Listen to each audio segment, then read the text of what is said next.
Nah, pada pagi ini saya mau menyampaikan firman Tuhan. Kita baca terlebih dahulu firman Tuhan ini dari Injil Matius pasal yang keempat ayat 1 hingga ayat yang ke-11 sebenarnya. Tetapi saya mau membacakan untuk kita di ayat yang pertama sehingga ayat yang ketiga. Saya baca demikian firman Tuhan. Maka Yesus dibawa oleh Roh ke padang gurun untuk dicobai iblis. Dan setelah berpuasa 40 hari dan 40 malam, akhirnya laparlah Yesus. Lalu datanglah si pencoba itu dan berkata kepadanya, "Jika engkau anak Allah, perintahkanlah supaya batu-batu ini menjadi roti."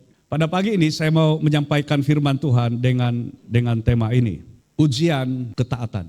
Kenapa ujian ketaatan? Karena ini, perjalanan rohani kita dalam Kristus akan selalu berhadapan dengan ujian. Kalau yang dari Tuhan itu lebih kepada ujian. Tetapi kalau itu dari iblis biasanya itu adalah cobaan. Ujian, tetapi ujian dalam hal apa? Ujian ketaatan kita. Kenapa ketaatan? Karena ketaatan kepadanya lah, ketaatan kepada Tuhan.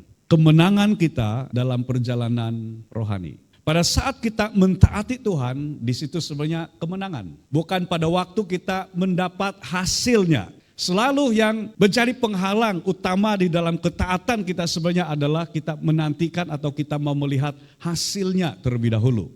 Kita berpikir bahwa dalam ketaatan kepada Tuhan yang kita akan peroleh adalah berkat jasmani. Sedangkan sebenarnya yang Tuhan inginkan sebenarnya adalah hanya kita taat.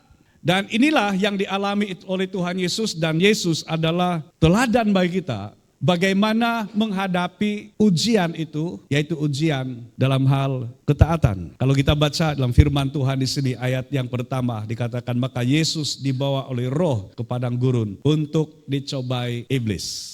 Ada pertanyaan kalau sekiranya kita mau buat pertanyaan, penyelidikan dari ayat yang pertama ini saja. Antara pertanyaan yang mungkin saudara boleh ajukan adalah seperti ini. Kenapa Yesus yang adalah Tuhan, yang adalah Allah, dan kita mengakui dan kita percaya Roh Kudus adalah Allah, adalah Tuhan. Kenapa Yesus perlu Roh Kudus yang membawa dia ke satu tempat? Kenapa Yesus harus mentaati Roh Kudus? Seperti yang di dalam ayat firman Tuhan ini. Pada waktu firman ini atau pada waktu peristiwa ini, kita harus ingat Yesus adalah Allah yang telah menjadi manusia. Dan firman Tuhan dalam Filipi berkata Yesus mengosongkan dirinya yang menanggalkan kealahannya dan menjadi seperti kita. Dan mengambil rupa seorang hamba. Dan hamba itu adalah hamba yang paling rendah. Dan dalam kemanusiaan Yesus itulah Yesus takluk kepada pimpinan dan tuntunan Roh Kudus. Itu sebabnya Yesus adalah teladan kita dalam hal ketaatan ini. Terutama pada waktu kita berhadapan dengan ujian dalam hal ketaatan kita. Kita akan pelajari hal ini. Apakah ujian ketaatan yang kita akan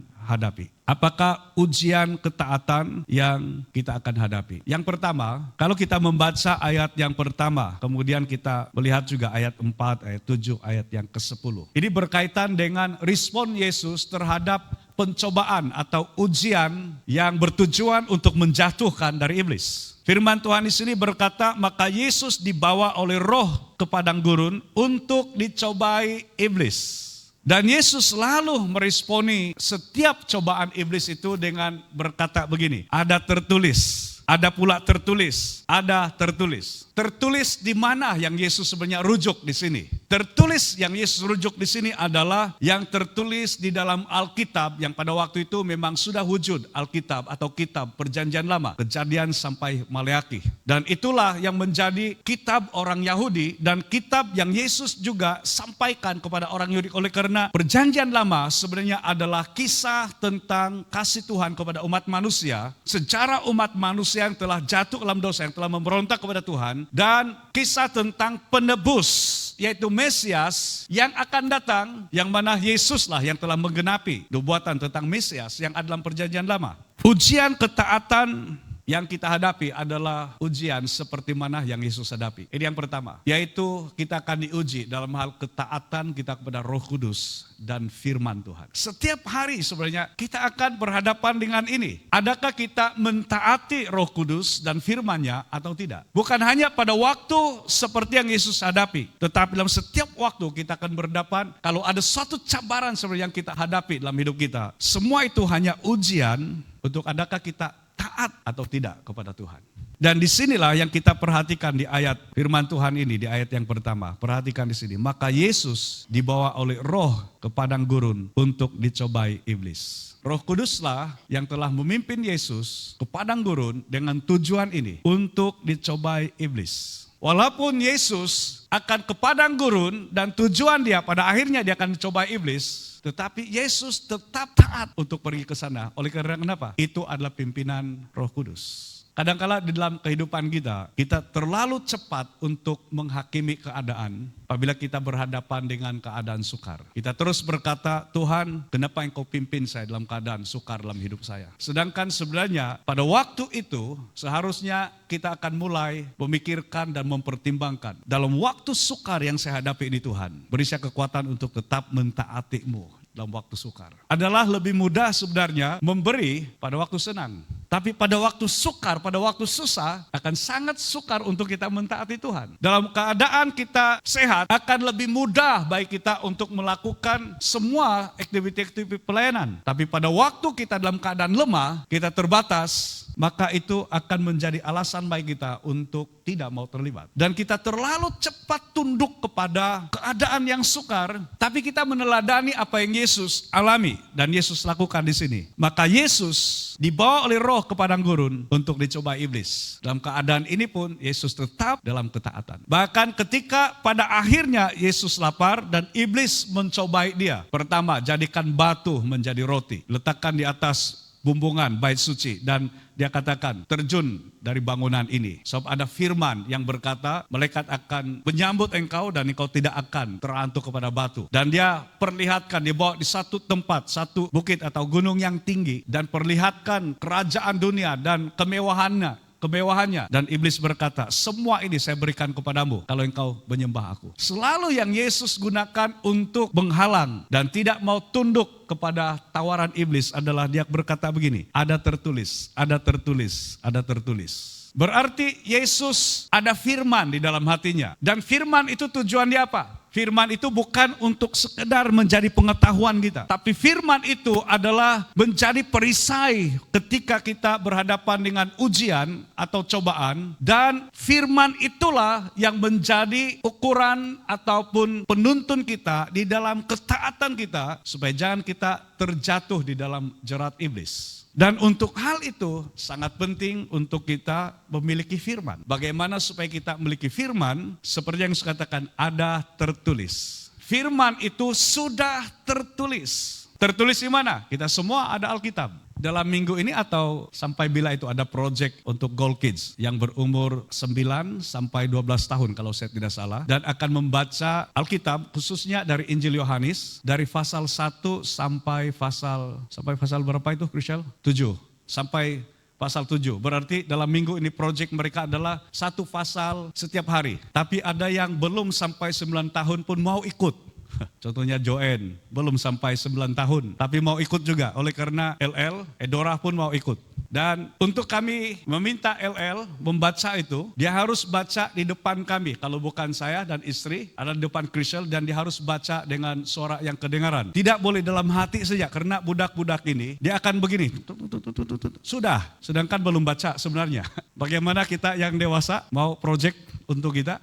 Kalau Gold Kids 1 pasal 1 hari, kalau yang kita, yang pemusik berapa pasal yang kamu mau setiap hari? Maksudnya adalah ini, kalau seandainya kita tidak membaca yang tertulis, jangan dulu berharap begini, Tuhan berbicaralah kepada saya dengan jelas hari ini. Nanti yang akan berbisik kepada kamu bukan Tuhan, tapi hantu. Dan kamu kita pikir, oh ini firman. Sedangkan itu bertentangan dengan firman yang tertulis. Yesus di dalam kehidupannya, dia seimbang dalam kedua hal ini. Dipimpin oleh Roh Kudus, tetapi juga dituntun oleh firman yang tertulis. Supaya jangan kita menjadi terlalu ekstrim, sikit-sikit Roh Kudus bercakap begini, sikit-sikit Roh Kudus bercakap seperti ini. Sedangkan belum tentu itu benar-benar dari Roh Kudus. Karena Roh Kudus pasti akan berbicara sesuai dengan firman yang tertulis. Dan dia tidak akan bertentangan dengan firman yang tertulis. Ada satu peristiwa waktu tahun 97 di awal pelayanan saya. Terjadi satu perpecahan dalam gereja SIB di satu gereja. Yang satu ini ikut satu aliran gereja yang lain. Dan alasan mereka adalah begini. Gereja SIB tiada Roh Kudus. Wah.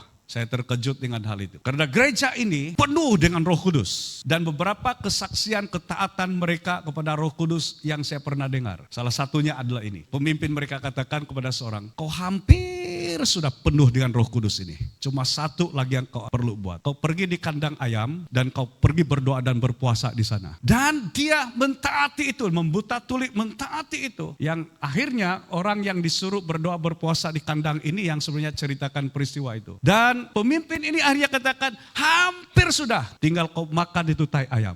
Wah, kalau yang membabi buta dengan hanya menggunakan Roh Kudus begitu. Tanpa sudah mengerti firman, Roh Kudus tidak akan menuntun kita hal-hal yang pelik-pelik seperti itu yang tidak ada dalam firman. Untuk dipenuhi Roh Kudus, pergi berdoa di kandang ayam. Untuk dipenuhi Roh Kudus, makan tutai ayam. Kalau betul-betul ada, silakan, saya tidak mau.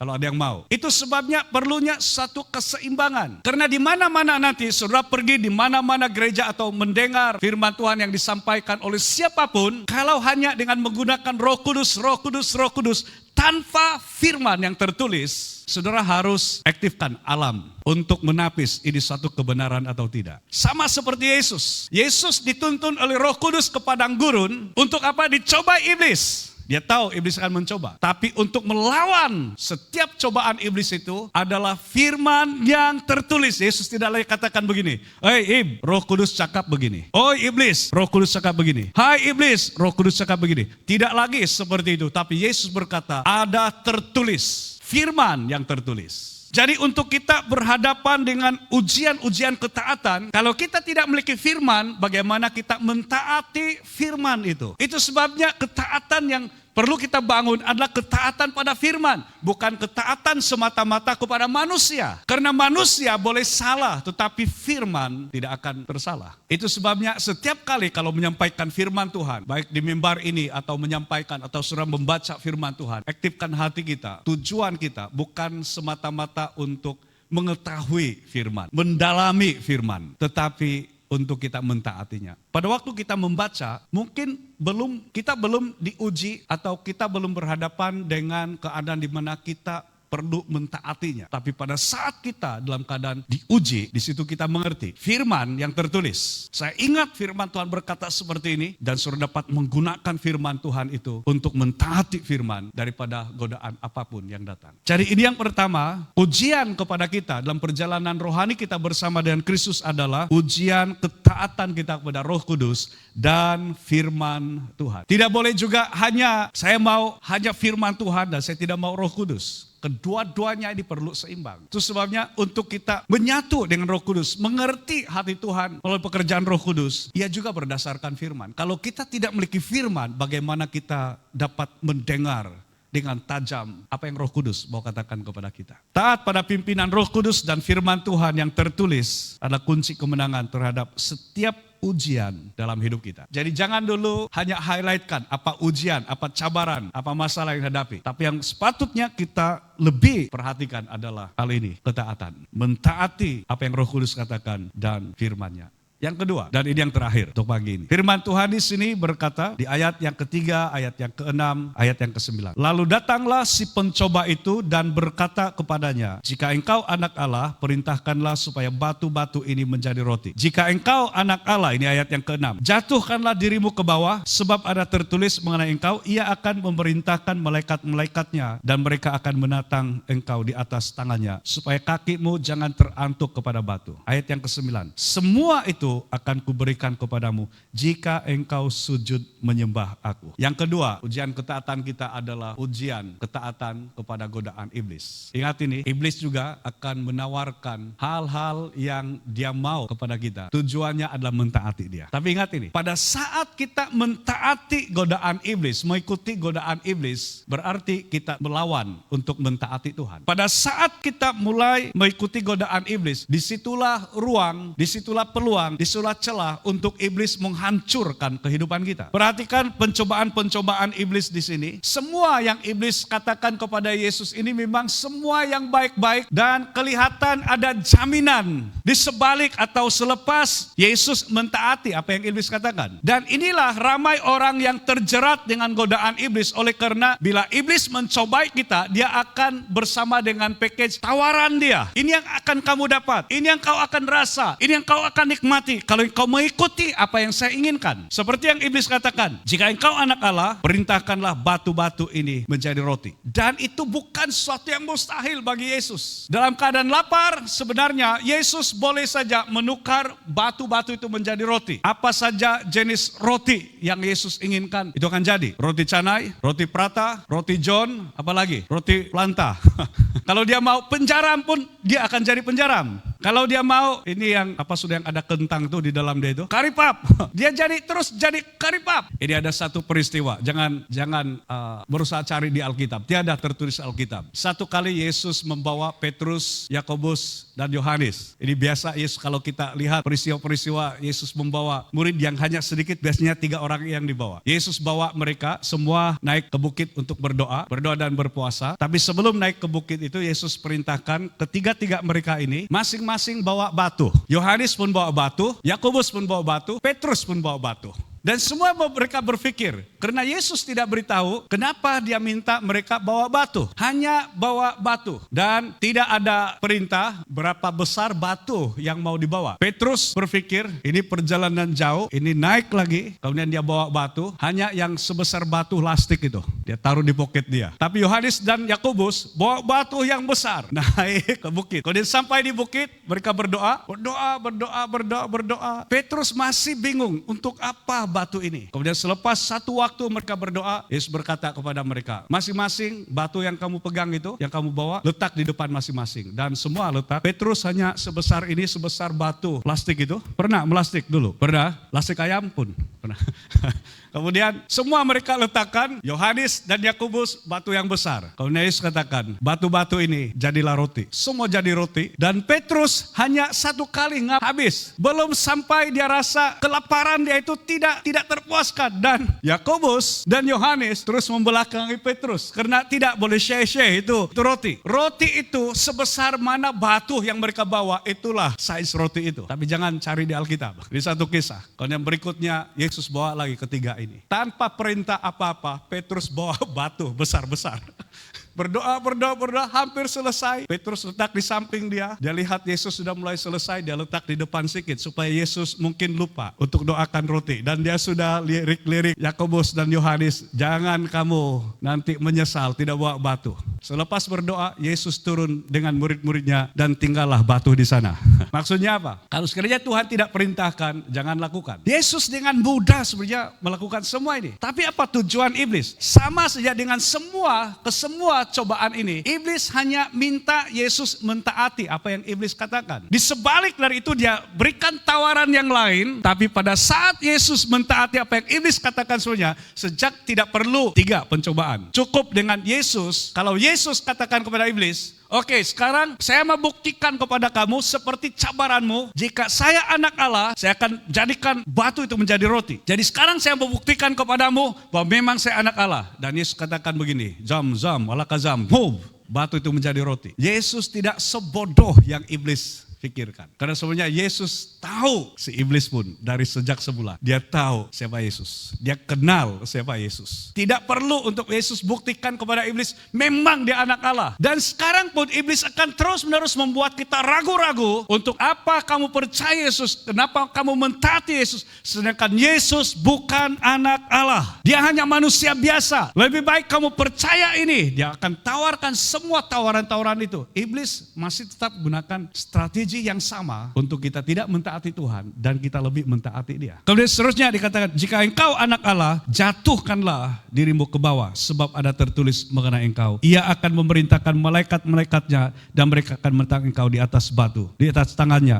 supaya kakimu jangan terantuk kepada batu. Apa tujuan sebenarnya iblis dalam hal ini? Di bumbung bait Allah, setiap hari, setiap masa, sangat ramai orang yang ada di situ. Dan iblis coba menawarkan sesuatu kepada Yesus. Kalau kau mau menjadi viral viral dengan cepat. Kalau istilah kita sekarang ini viral. Itu ramai orang yang menonton posting kita kah, atau gambar kah, atau apa semua. Coba lihat di media sosial kamu, di Facebook kah, atau Instagram, atau TikTok. Ada yang viral kah tidak? Saya pun tidak tahu sebenarnya apa ini viral sebelumnya. Sampailah selepas konferensi pemuda-pemudi tahun yang lepas, adik-adik saya pun cakap, Osius dibilang, kau viral loh. Apa itu? Apa viral? Saya tahulah yang itu disebarkan. Tapi apa yang viral? Yang ada yang FYP. Pun saya tidak tahu apa itu FYP. Dan kalau Yesus mau dengan segera terkenal, dia akan lakukan sesuatu yang luar biasa. Yang tidak mungkin. Bayangkan, dari bumbungan bait Allah itu bukan setinggi ini. Kalau setinggi ini, saya pun boleh lompat dan tanpa malaikat yang menatang pun, saya tidak akan apa-apa.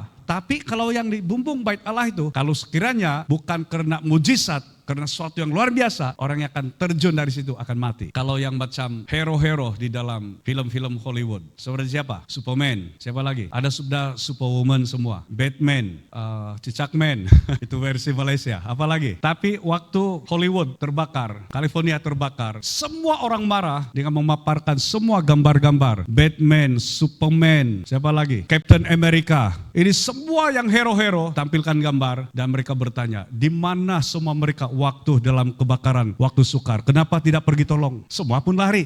Kan itu bukan reality. Kekuatan mereka itu bukan reality. Tapi seandainya Yesus lakukan itu, dengan serta-merta semua orang kagum. Iblis coba menawarkan sesuatu yang sepantas mungkin untuk kita mungkin dikenali, dihormati, tapi dengan cara untuk mentaati dia. Satu waktu dahulu, dan kalau sekarang ini, bukan semua artis-artis atau pelakon-pelakon hebat yang kita saksikan, yang dari film Hollywood atau dari mana-mana, yang merupakan orang-orang yang tidak takut akan Tuhan. Ramai juga di kalangan mereka sebenarnya yang takut akan Tuhan, yang menghormati Yesus, yang sungguh-sungguh percaya Yesus. Tapi ada satu masa dahulu, kebanyakan dan ramai artis hanya sampai kepada usia seperti ini, sekitar 30-an, mati. Karena kenapa? Dan ini didedahkan. Mereka ada perjanjian dengan setan. Untuk mereka naik cepat. Karya mereka di dalam sebagai artis. Mereka ada perjanjian dengan setan. Saya pernah membaca beberapa buku yang mendedahkan tentang gerak kerja iblis. Dia akan menawarkan yang begitu banyak. Pada awalnya orang yang mentaati itu nampak hasil. Oh luar biasa. Sekali tidak mentaati dia, itu mendatangkan kehancuran. Ingat ini, kalau iblis pada waktu kita tidak mentaati dia, tidak ada ampun bagi dia. Tapi di dalam Kristus, memang kita selalu gagal dalam ketaatan. Tapi di situ juga selalu ada kasih karunia, pengampunan Tuhan bagi kita. Kalau dari iblis katakan, dia perlihatkan seluruh kerajaan dunia dan kemewahannya dan akan diberikan kepada Yesus kalau dia menyembah iblis. Ini iblis ini perasaan betul yang semua itu milik dia. Kalau dia katakan, dia beri ungkapan, semua itu kuberikan kepadamu. Berarti iblis klaim itu milik dia. Siapa sebenarnya pemilik dari semuanya itu? Yesus. Karena dia firman, segala sesuatu diciptakan oleh firman. Yesus adalah pemilik sebenar dan iblis katakan, saya mau berikan kepadamu. Karena kita tahu iblis adalah pencuri, pembunuh dan pembinasa. Contohnya kalau tiba-tiba handphone dia hilang. Kalau ada satu orang, kawan dia datang kepada dia, saya dengar handphone kamu hilang. Nah saya berikan kepada kamu handphone yang baru. Bila lihat handphone yang diberikan, ini milik saya yang hilang itu. Berarti tidak ada istilah memberi di situ. Hanya kembalikan itu kepada pemilik yang sebenar. Dan iblis menipu daya dalam semua ini. Dia menawarkan dunia ini kepada kita, tapi pada akhirnya itu menghancurkan. Dan ingat ini, setiap hari iblis selalu akan berikan tawaran-tawaran, godaan-godaan. Tujuan daripada semua godaan dia itu, semua kesenangan di sebalik dari semua itu adalah supaya kita jangan mentaati Tuhan dan kita mulai mentaati iblis. Dan biarlah ini mengevaluasi diri kita pagi ini. Siapa yang kita sedang taati hari ini? Kita sedang mentaati Roh Kudus dan firman Tuhan, atau kita sedang mentaati godaan iblis? Setiap kali kita tahu itu satu godaan, penanda arasnya adalah semua itu bertentangan dengan firman. Pada saat kita menentang firman, tidak mentaati firman, berarti kita sedang mentaati apa yang iblis tawarkan dalam hidup kita. Dan ingat ini, itu akan mematikan, itu akan menghancurkan. Iblis mencobai dengan tipu dayanya untuk membuat kita mentaati apa yang dia inginkan, lalu menghancurkan hidup kita. Yohanes 10 ayat 10. Pencuri datang hanya untuk mencuri, membunuh, dan membinasakan. Tapi Yesus berkata, aku datang supaya mereka mempunyai hidup dan mempunyainya dalam segala kelimpahan. Itu sesuatu yang luar biasa. Di dalam Yesus ada hidup dan ada kelimpahan. Dan kelimpahan yang kita dapatkan dalam Kristus itu sebenarnya adalah ini. Kelimpahan di dalam kasih karunia-Nya. Kelimpahan di dalam anugerah-Nya. Kelimpahan di dalam kasih setia Tuhan yang selalu baru. Setiap hari. Tapi iblis, dia bertujuan untuk menghancurkan. Bukan untuk menyenangkan kita. Saya akhiri dengan statement ini. Kemenangan, yaitu kemenangan dari ujian itu. Dalam apapun ujian. Ujian setiap hari bagi kita adalah dua. Ujian untuk kita mentaati Roh Kudus dan firman Tuhan. Atau ujian untuk mentaati godaan iblis. Tapi kemenangan berarti ini. Ketaatan kita kepada Tuhan. Berarti mentaati atau kemenangan adalah mentaati pimpinan Roh Kudus dan firman-Nya. Serta melawan setiap godaan daripada iblis. Kemenangan dalam ketaatan kepada Tuhan berarti kita mentaati pimpinan Roh Kudus dan firman-Nya. Serta melawan setiap godaan dan tipu daya iblis. Saya berdoa firman Tuhan ini menuntun kita dalam perjalanan rohani kita. Bukan hanya sepanjang tahun ini, tapi sepanjang masa dalam hidup kita. Biarlah kebenaran firman Tuhan ini menuntun kita semua untuk kita mengalami Tuhan secara pribadi. Yang kita lebih dapat nikmati dan rasakan adalah kehadiran Tuhan dalam hidup kita. Jangan biarkan diri kita yang lebih banyak saudara nikmati atau saudara sedari adalah kehadiran iblis, kehadiran setan. Kalaupun dia hadir, kalaupun dia saudara rasakan, ingat hal ini, firman Tuhan berkata, roh, yaitu Roh Kudus yang ada dalam kita, lebih besar kuasanya dari roh apapun yang ada dalam dunia ini. Itu sebabnya kita tidak takut. Itu sebabnya kita tahu di dalam Yesus kita ada kemenangan. Dan kemenangan sebenarnya kita sudah menjadi lebih daripada pemenang oleh karena Kristus. Tapi dalam hal ujian, dalam hal cobaan, kemenangan kita adalah ketika kita mentaati Tuhan. Mentaati Roh Kudus dan firman-Nya yang tertulis. Itulah kemenangan terjadi.